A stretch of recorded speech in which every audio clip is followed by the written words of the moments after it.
নমস্কার বন্ধুরা, আমি সায়মা। আজকে আমরা বানাবো বাঙালির একটি অতি প্রিয় খাদ্য এঁচোড় চিংড়ি। তার জন্য আমাদের এঁচোড়টাকে কেটে জলে ভিজিয়ে দিতে হবে 5 মিনিটের জন্য।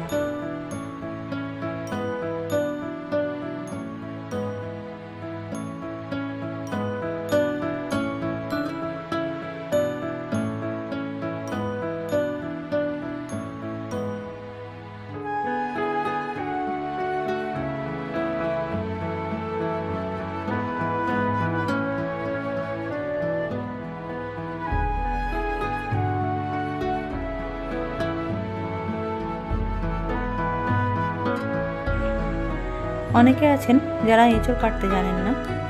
আমি যেভাবে কাটছি দেখে নিন। এইভাবে কাটলে খুব সহজেই এঁচোড়টি কাটা হয়ে যাবে।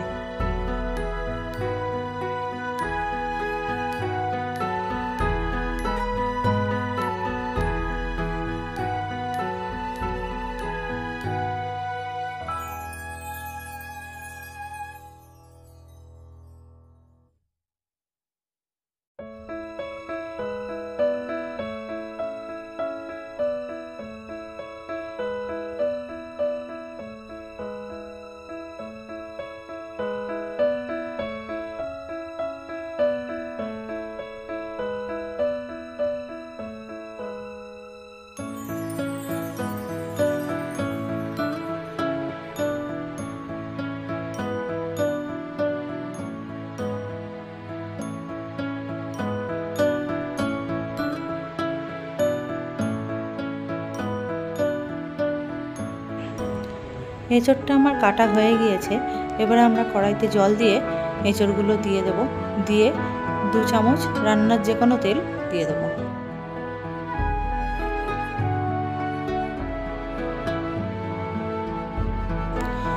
এঁচোড়টা ফুটে উঠেছে। এবারে আমরা ঢাকা দিয়ে আরও 2 থেকে 3 মিনিট সেদ্ধ করে জল ঝরিয়ে নেব।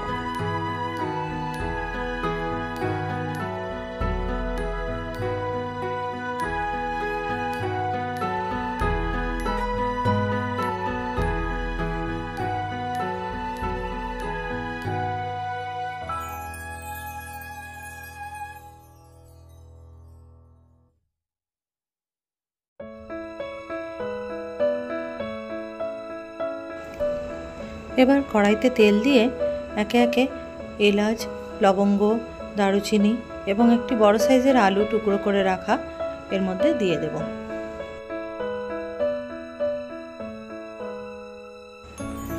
একটু নাড়াচাড়া করে 2টি বড় সাইজের পেঁয়াজ কুচিয়ে রাখা এর মধ্যে দিয়ে দেব।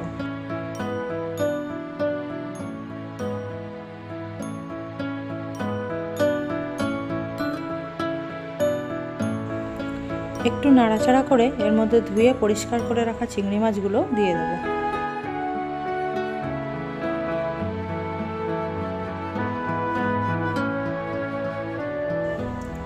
এবার একে একে স্বাদ মতো নুন, আদা রসুন বাটা, জিরে মরিচ গুঁড়ো, হলুদ গুঁড়ো এবং লঙ্কা গুঁড়ো দিয়ে কষিয়ে নেব।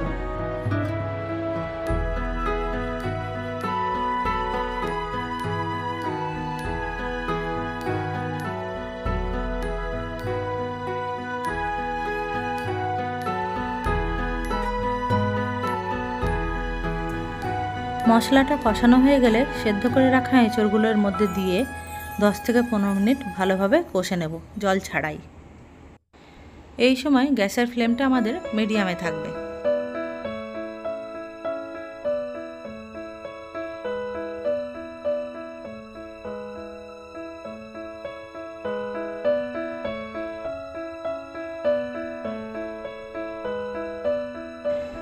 এর মাঝেই আমরা ভিজিয়ে রাখা ছোলা 1 মুঠো দিয়ে দেব। এটি পুরোপুরি অপশনাল।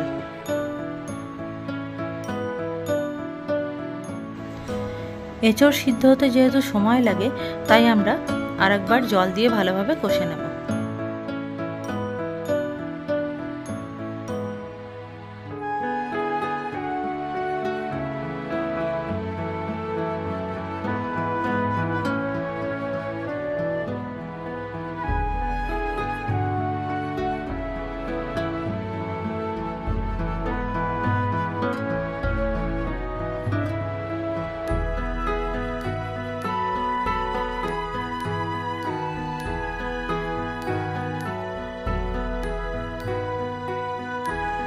এঁচোড়টা আমার 10 থেকে 15 মিনিট ভালোভাবে কষানো হয়ে গিয়েছে।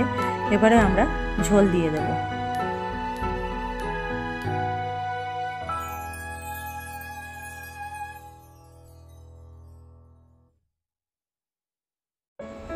ঝোলটি ফুটতে শুরু করেছে।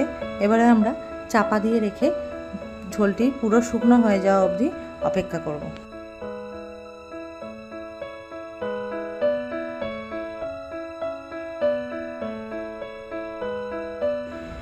এই রান্নায় কোনো ঝোল থাকবে না, তাই যেটুকু ঝোল আছে নাড়াচাড়া করে আমরা শুকিয়ে নেব।